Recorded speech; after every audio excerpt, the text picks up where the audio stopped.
ॐ स्थापकाय च धर्मस्य सर्वधर्मस्वरूपिणे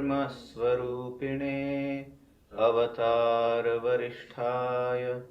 रामकृष्णाय ते नमः।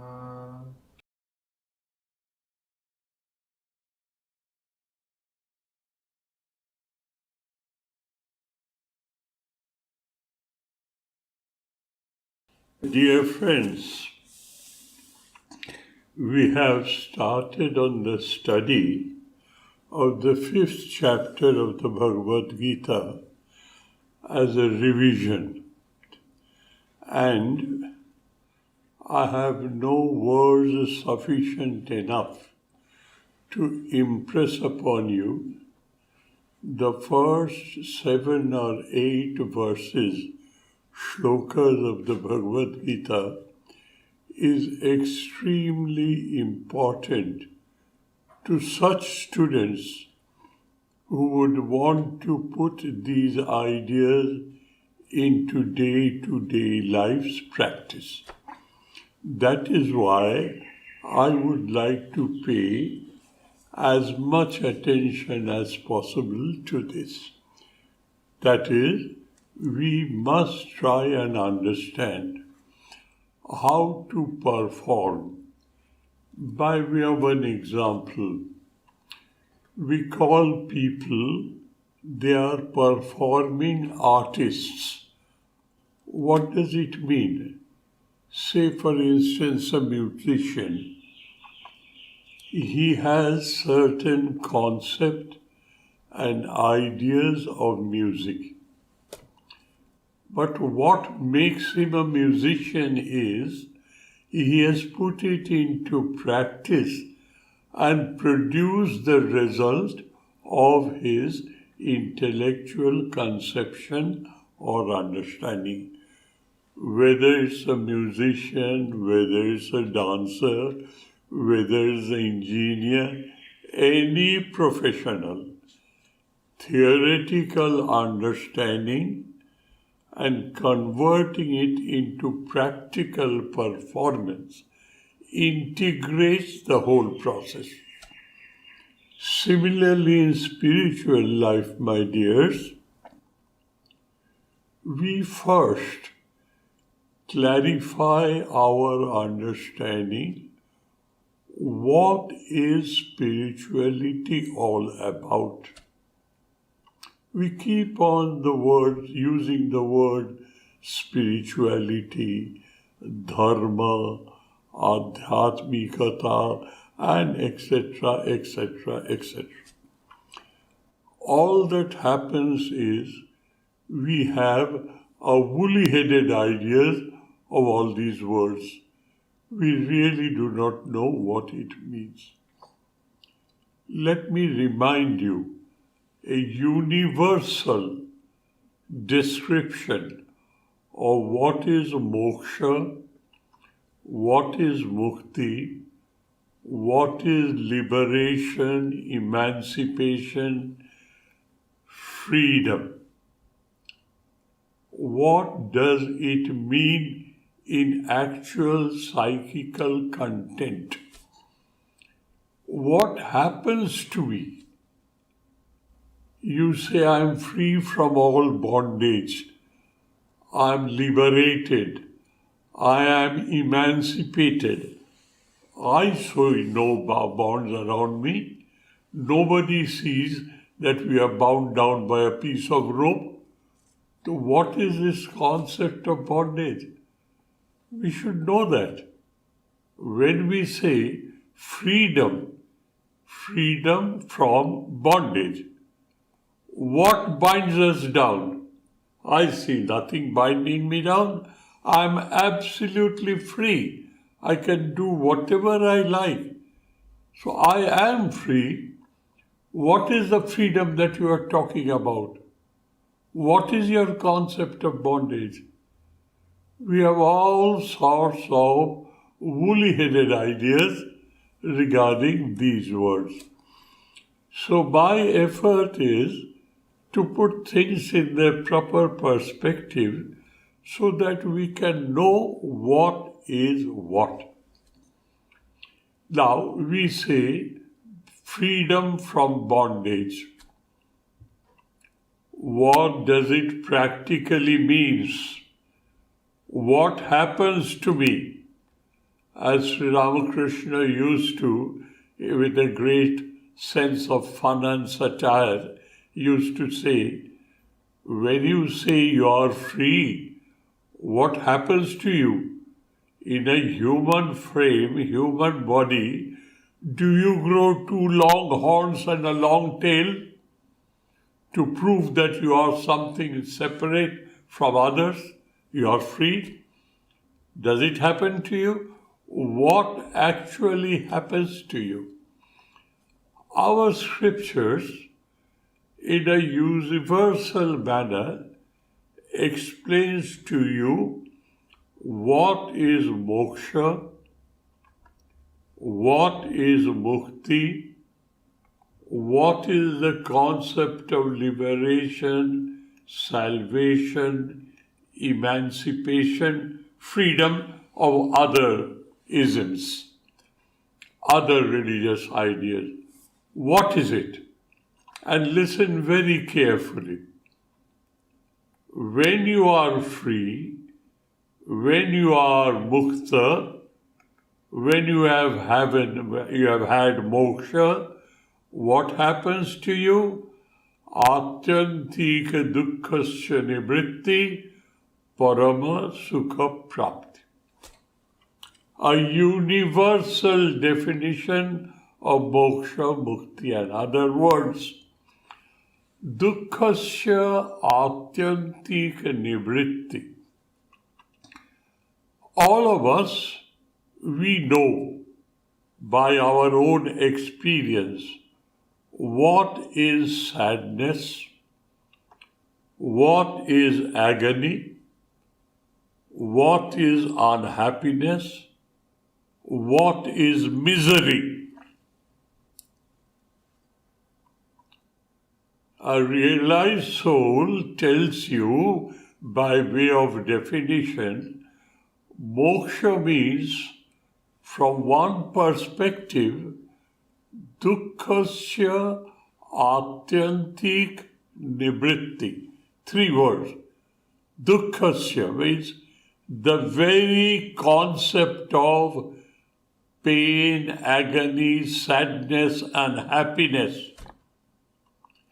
That concept in totality, atyantik, without any residue left behind, in totality, nivritti, it disappears from your concept. Today I am a miserable person. After my moksha and murti, you come and tell me, sir, I am miserable. I will cup my ears and say, what language are you speaking? I don't understand. What is misery? This I was a victim of misery.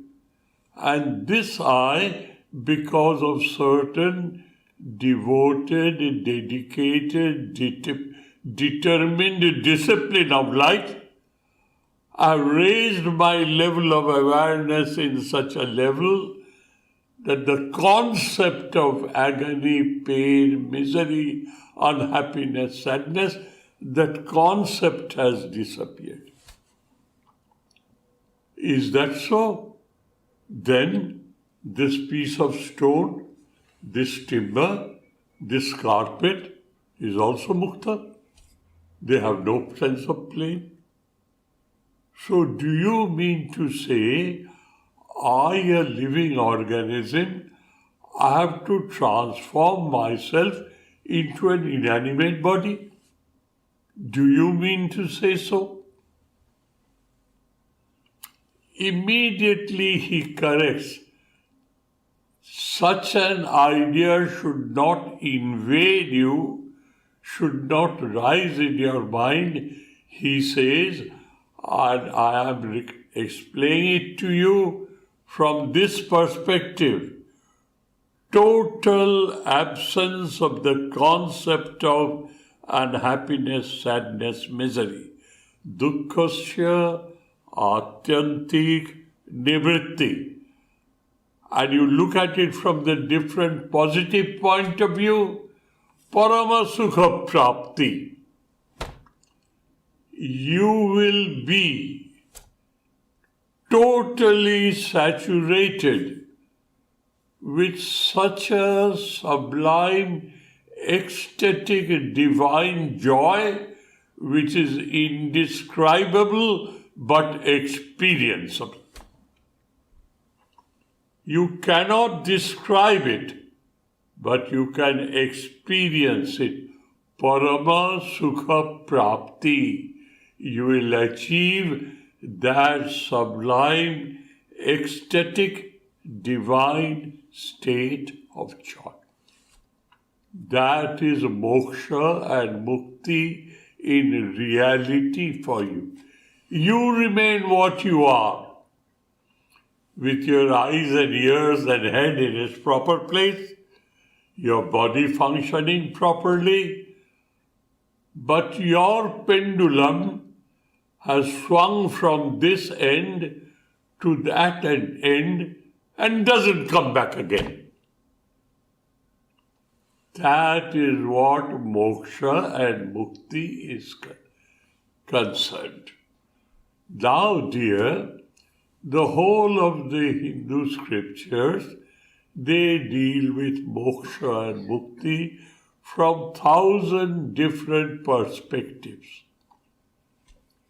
looking at from different angles of vision, looking at the same thing, but looking at from different angles. The Bhagavad Gita tries its very best in 18 chapters to look at that concept of achieving, performing art. Don't think it remains only here. You are not supposed to be a very well-informed information counter clerk, a receptionist. You can smatter all information straight away. No. Your personality has to undergo a sea change from egocentric existence. You evolve into divine-centric existence. When you achieve that, you experience atyantik dukkha nivritti parama sukha prapti. Having said so in the Gita in the previous chapters, Sri Krishna has used the two words karma sannyasa and karma yoga. Now, the word karma is a common factor in these two concepts. Karma sannyasa, karma yoga. Sannyasa and yoga are two different words. Karma is a common in the two. What is karma? That which is performed is karma. That which is done. Performed is in doing. Physical involvement, emotional involvement, rational involvement, egoistic involvement. These four together in this body-mind complex, I act, I perform, I do. As for example, I am doing a part of duty of my life to preach and to teach the teachings of the Gita to the best of my ability. I am doing, I am performing. I am performing karma. I am active. As of now, how I am active? By involving myself physically, emotionally, rationally, and egoistically. I am working. What is sannyas? Samyak nyasa sannyas. This is the etymological, the root meaning of the word sannyas. Samyak means in totality. No residue left behind. Atyantik and samyak, they are the same from two different standpoints. In totality, properly. Nyasa means rejection. That is, it does not exist for you anymore.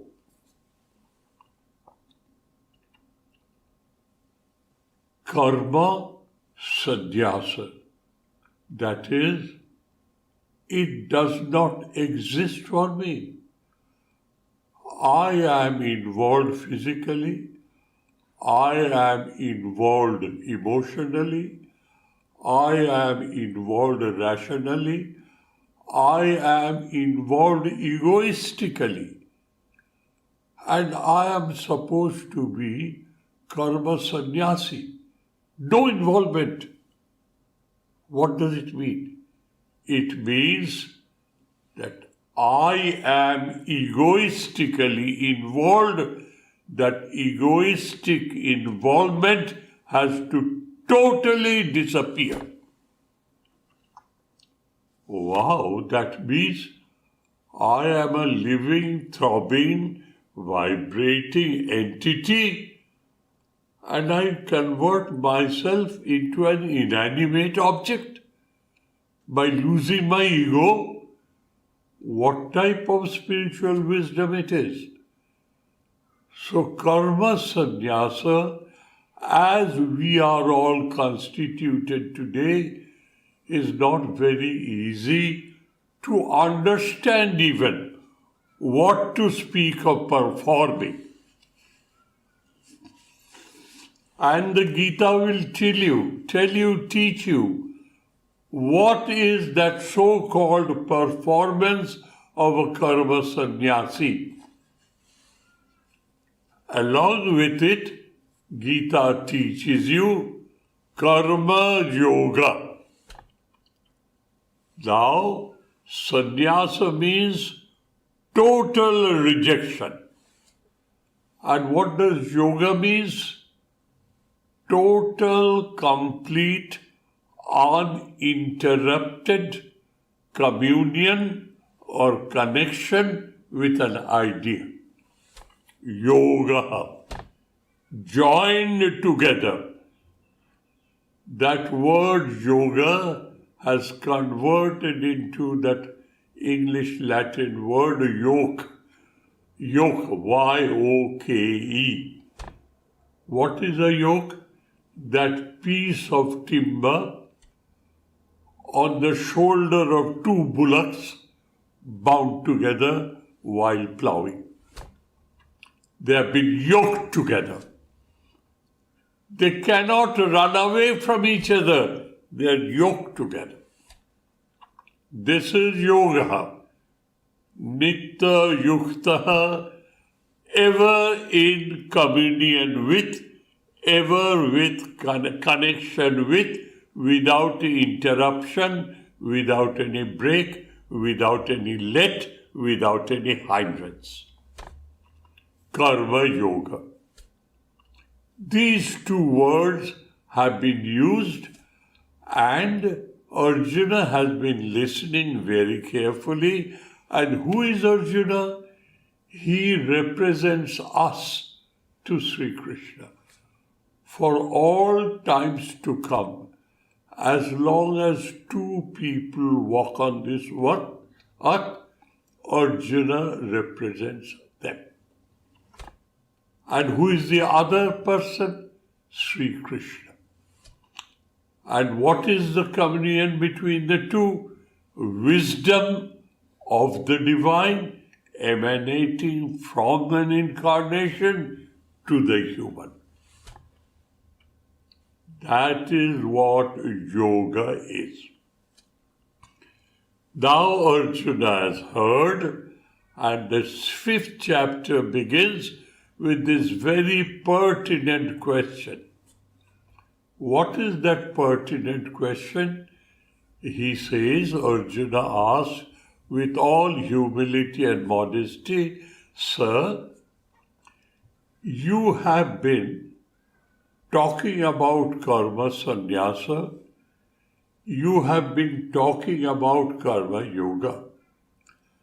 And to my understanding, you talk them as if both of them are means to realization, moksha mukti, to reach that experience, atyantik dukkha nivritti, paramasukha prapti. But sir, I am a bit confused. I would like to know from you, of the two, karma sannyasa and karma yoga, which is good for me. You know who am I, what am I. You know my frailties, failures, faults and frolics, my excellences and my weaknesses. You know everything. Now please be kind enough to tell me, between the two, which is better for me? A commonsensical question. Let us not try to build up all woolly-headed ideas in the name of spiritual studies. For heaven's sake, get rid of that. Make use of your common sense, which my teacher in college, physics teacher, Professor Ghosh, used to tell me, boys, always know, we use the word common sense, but it is very uncommon in the world. Though it is common sense, but it is very uncommon. So don't let go your common sense. Use your common sense. I would like to repeat the same to you. Let us use our common sense to understand. Karma sannyasa, karma yoga. I have a nodding acquaintance of the two. To reach moksha or mukti, I have to follow one. Which is the better of the two? Jat shreyo tayor anyat. Tell me that. Which is the better of the two? And he says, karma sannyasat karma yoga vishishyate. Jat shreyo tayor ekam nishchitam bruhi tanme. Tanme bruhi nishchitam. Of the two. Now don't play with words, dear. Tell me precisely which is the better of the two, and I'll follow that blindly. Common sense. I have been given two words, and I have to perform. Which should I perform? Which is good for me, better for me? Shreyo. Good, better, best. And he says, Tayostu, of the two, karma sannyasat, compared with karma sannyasa, karma yoga vishishyate. Underline the word vishishyate in this shloka. Vishishyate means it excels over the other. It is better of the two. What? Karma yoga is better of the two. This is how the 5th chapter starts, and as I tell you, if we are seriously inclined, if we seriously intend to build our spiritual life in such a manner, today, tomorrow, or day after, we achieve that goal of oneness with the divine. Atyanti dukkha nivritti parama sukha prapti. Then I must pay deep attention to the procedure that Sri Krishna will explain to us. By the way, I have told you many a times, those who are regular students of the Bhagavad Gita, it is not, I would say, unnecessary to repeat it again. When you read the Gita, keep your eyes and ears open on 4 aspects of study of the Bhagavad Gita. What are those 4? Bhagavad Gita is informative. It informs you about things which your school and college and your tertiary education does not teach you. So it is informative, a source of education. Information that you receive converts into a process of self-education. Educating yourself rationally, intellectually, and then convert that education into an instruction. So Gita is informative, educative, instructive. And finally, the Gita is descriptive.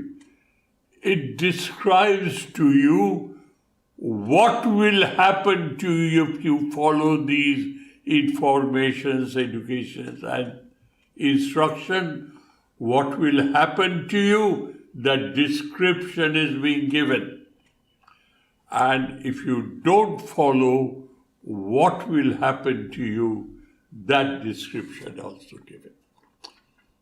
So when we read here, the first thing is, Arjuna asks, you have informed me about karma sannyasa, karma yoga.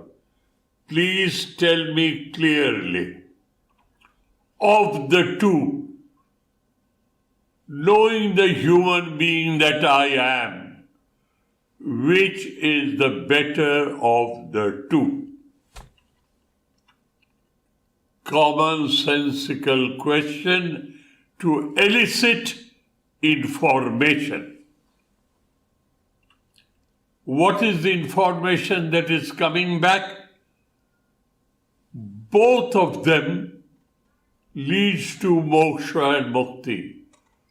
Ubho to nishreyasha karo. Both of them, if practiced diligently, devotedly, determinedly, in a disciplined manner, both of them will lead you to the same goal. But if you have asked my view and opinion about you, what is good for an ordinary human whom you represent, karma yoga vishishyate. It excels over karma sannyas. Now, once he has said so, he has to defend himself. He has to explain to me what is the excellence in karma yoga which is not available in karma sannyasa. He has to explain to me. The next shloka he says, next shloka he says, Gya Saditta Sannyasi Na Deshti Na Kankshati. Yes. He says, look, a Nitya Sannyasi and a Nitya Karma Yogi. Now, a Karma Yogi, Gya Sa Karma Yogi, Nitya Sannyasi. A Karma Yogi, for all practical purposes, is a Nitya Sannyasi. He has renounced the bondages of the world.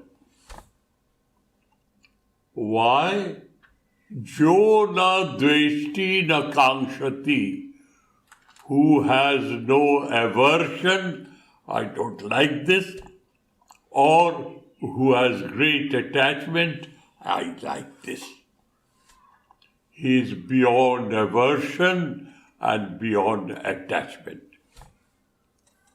He has got rid of aversion and attachment. Only the procedure is different. Now I will come to the difference in procedure for all of us to understand it commonsensically. Now, I told you, we as humans we are very much aware of our identity with this body-mind complex.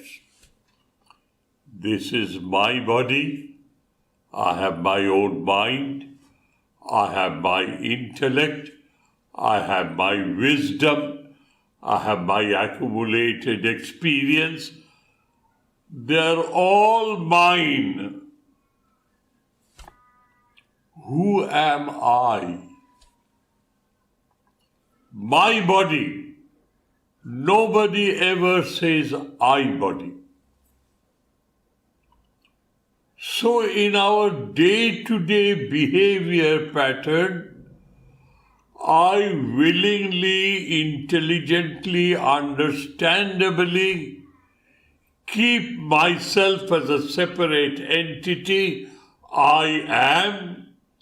This is my body. This is my mind. This is my intellect. This is my ego. I am. I have identified myself through the sense of acquisition and possession. I have identified myself with this body-mind complex, and when anybody asks me about my identity, I smatter out my name, my parents' name, my place of birth, my date of birth, and etc., etc., all related to this body. That is what I am. And now I am an active human being. Let me go forward. What is the motivation? What is the initiative behind my activity? My desire to attain something, whatever it may be. Here I make myself an example. If I am not very alert on the movement of my mind inside, I will be automatically motivated by the expectation, the attachment that you all understand. That's my motivation. You all understand. And what happens? After this talk, someone genuinely comes to me with genuine feeling. Sir, it was wonderful. So I hit the ceiling with joy. I have been appreciated. My efforts have been rewarded. Why? I expected this. So I hit the ceiling with joy. And one of you, equally honest and sincere and truthful, you come and tell me, Swami, you tried your very best, but it went above my head. I understood nothing. What will be my reaction? I'll fall on mud with a thud. Oh dear me, what a waste of energy. What is happening to me? My expectation is causing me, when fulfilled, joy. My expectation causing me, when not fulfilled, with misery. I am making myself a slave to my expectation. That is the bondage. That is what binds me down. Expectation from this world in which we live. Even expectation from God that He will be kind to me. And if after 10 years I feel no kindness, I said, God is all bosh. God doesn't exist. Even if He exists, He is deaf. He doesn't hear. Why? My expectation God will be pleased with me is not being fulfilled. So now we have a concept of what is our bondage. Our bondage is a habitual way of thinking in life. And the scriptures have made it absolutely clear. There are 3 types of expectations. Cardinal principle, others all branching off. Jashaishana, Vittaishana, Putraishana. Aishana means intense desire. I like to be admired, appreciated, adored, praised, almost on the worship of being worshipped, almost on the verge of being worshipped. Jashaishana. That is one of the cardinal motivations. Vittaishana is, while living in this world, we get attracted to wealth, and power that wealth brings to me. And lastly is Putraishana, that is, desire to procreate and create a progeny. These are the 3 cardinal desires, and I am bound down by both desires. That is my bondage, which is not palpable. It doesn't bind me here. It doesn't bind me physically, but it binds me totally based on expectation. This is how my life is flowing.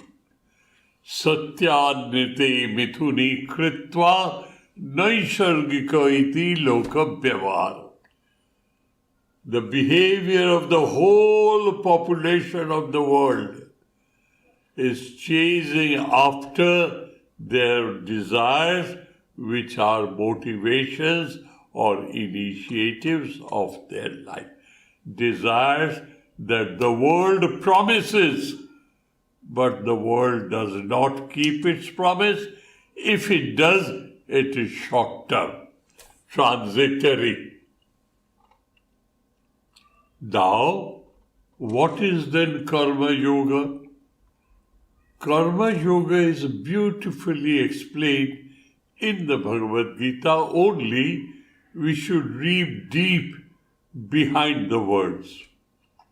I told you, when we are functioning, we are involved physically, emotionally, rationally, egoistically.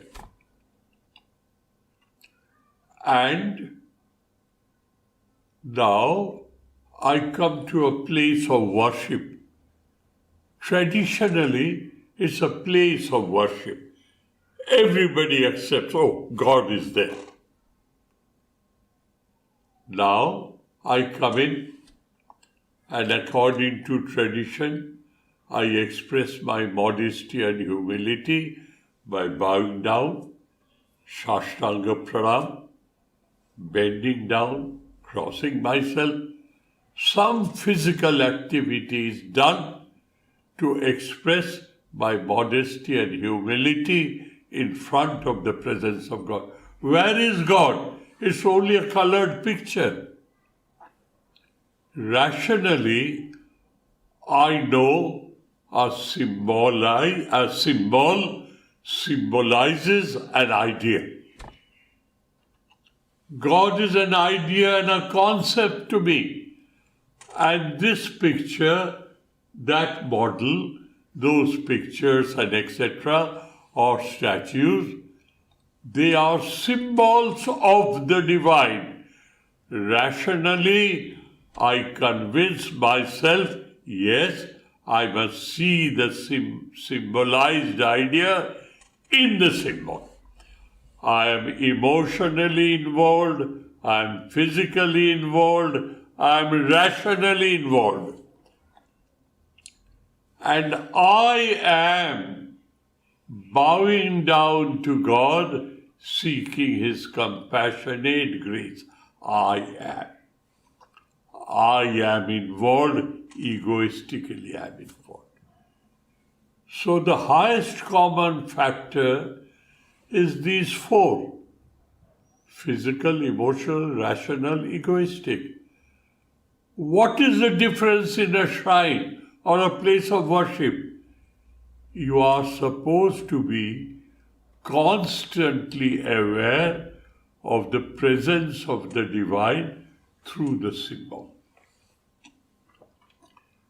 The fifth dimension is awareness of the presence of the divine every moment of your life, as long as you are in this place of worship.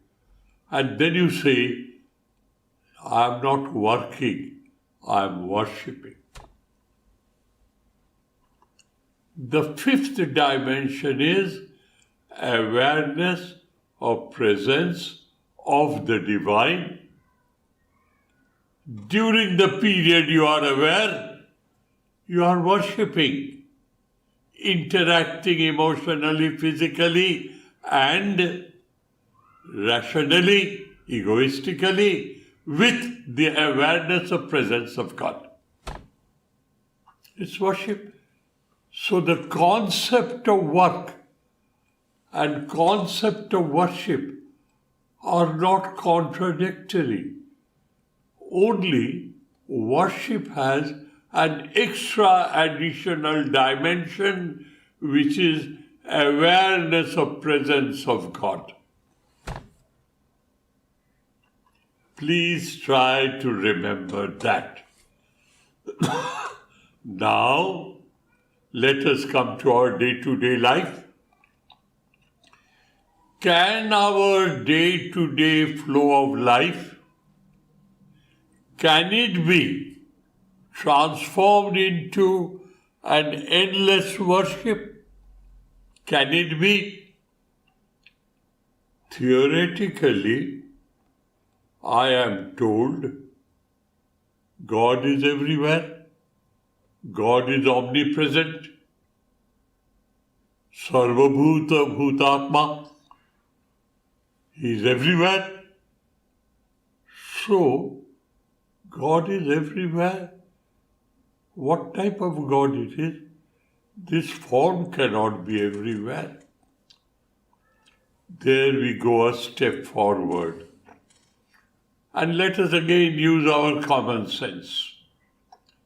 Look at this room.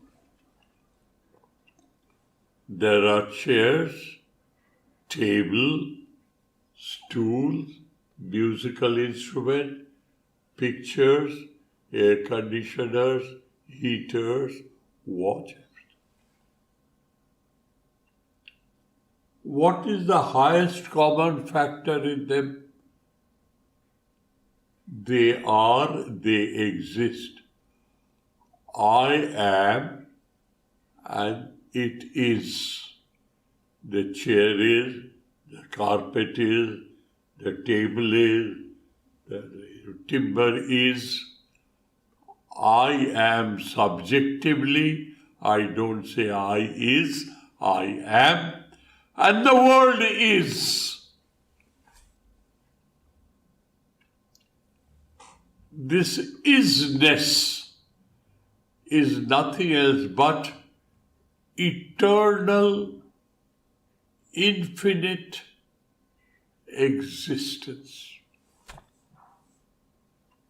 Space and time cannot demolish it. It is. I am.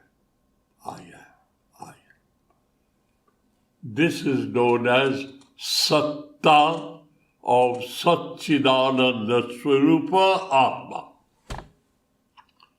What I call I am is nothing else but that eternal existence, eternal awareness or consciousness, and that eternal bliss. Satchidananda Swarup, Atma, when you look at within yourself, Satchidananda Swarup Brahman, when you look at the cosmos. If that is so, now, every work and deed of mine, whatever may be my profession, whether I am a gentleman or a lady, whether I am a boy or a girl, a tottering old man or a lady, whatever it is, as long as life is, you are active. Activity and life are synonymous. When the doctor finds no activity in your brain, no activity in your heart, no activity in your lung, no activity in any of your organ, the doctor will say you are clinically dead. But you have died. You are still there. So this I have lost my true identity. I have identified myself with something that I am not. So I have to go back home. I must get back my lost identity. And Karma Yoga teaches you, convert your flow of life. I won't say your work and duties. Convert your flow of life, including all types of activity, only it should be ethical, moral, and correct. Convert all your activities, the awareness of presence of God, and offer it to Him. That is, expect nothing from the world. Whatever is ordained to you will happen to you. You make of your very best effort. Your goal is now to be one with God, and you have to do it while living in this world. You can't run away from it. The procedure is you carry on with your flow of life. Don't stop it. Only turn it from egocentric desire to divine-centric dedication. And I am a pursuer of perfection, pursuer of correctness, pursuer of thoroughness, pursuer of excellence. With these human qualities I achieve through my education. I convert my flow of life into a perfect worshipper. And while doing so, each and every act and deed I offer to God. Immediately, the modern psychologists would say, without any motivation, no activity is possible. They are right. So what is your motivation here? Not to be motivated by worldly motivation is your motivation. This is what the scriptures teaches you. Not to be motivated by worldly motivation. That itself is the strongest motivation to reach that goal. That, dear, is Karma Yoga. And Acharya Shankara, propounder of this Karma Yoga, after he gathered all his wisdom, being an incarnation himself, from the whole Vedic literature, he uses a beautiful sentimental sentence.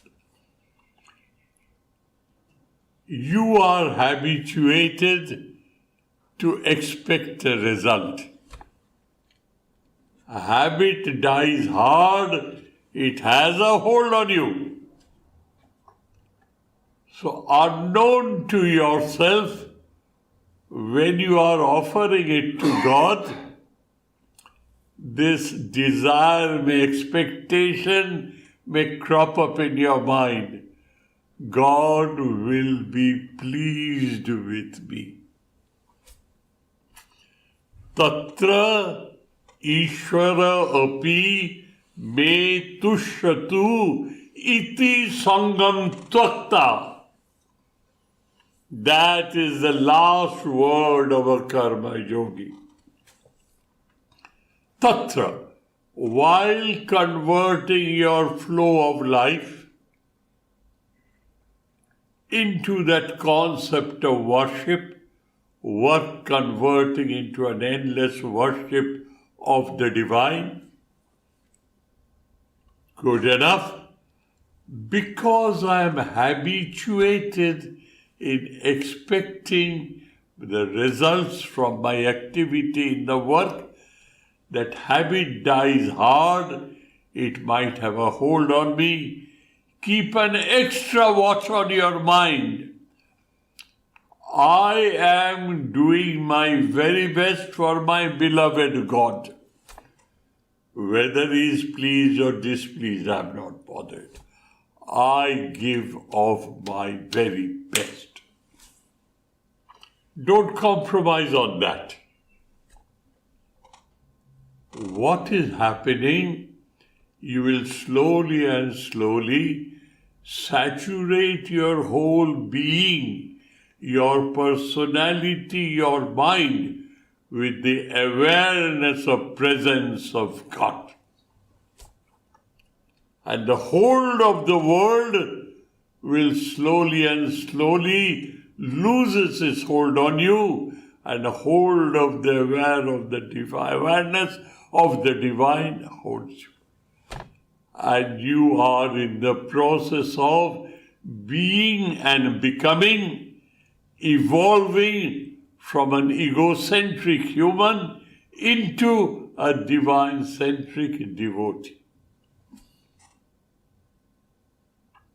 And your life flows, your duties are being performed, you are not an escapist, you are not a defeatist, you are not running away, you are doing your duty correctly, thoroughly, perfectly, excellently, with your heart and soul, and you give it to your God. And you have done it. You are on the journey. Only be very careful. You are a victim of your old habit yet today. You may expect God should give me worldly things. Tatra Ishvara api me tushyatu, that God may be pleased with me. Please do not get victim of this attachment. Iti sangam tvakta. Do not get attached to that. That is why karma yoga vishishyate. That is your flow of life, your sense of duty, everything flows. There's no change in anything. The change is in your attitude and attitudinal correction. And you have done it. This is the secret of the 5th chapter, and the 6th chapter will help you to teach how to control your mind. This is informative, educative, instructive, and what is the description? Sa karma yogi nitya sannyasi geya. Know that karma yogi is nitya sannyasi. Why? Na dveshti na kankshati. He expects nothing from this world. No pleasure, no pain, no profit, no loss. He is totally immune to the world. Nirdando hi mahabaho sukham bandhat prochate. Once you are above that, you are no more a victim of swinging of a pendulum between pleasure and pain. You are absolutely poised, serene, equanimity, and excellence. And you are one with God. Sukham bandhat pramuchate. Very easily he gets rid of this habit of expectation, which is a subtle bondage, which is not seen, but extremely strong. Thank you, dears. Thank you ever so much. The next class, next discourse, next Sunday, will be the last class. Have pity on this old man. I'd like to have a break. And the next discourse will be after the first Sunday after 26th of December. Just 26th of January. I don't know what the 26th is. If it is a Sunday, no, the next Sunday. The next Sunday after 26th of January. Till then, please kindly bear with me. But next Sunday we will meet going up to the 8th shloka. Naiva kinchit karoviti yukto vanyeta tattavit. I do nothing and I'll share with you my experience of a realized soul. He used to tell us openly, I'm doing nothing. It is this body, this sense organs, this vitality is working. I am unattached. I am doing nothing. Anyway, that is expressed in the Gita also in the next study. Thank you, dears. Thank you ever so much. ॐ शान्तिः शान्तिः शान्तिः हरिः ॐ तत्सत् श्रीरामकृष्णार्पणमस्तु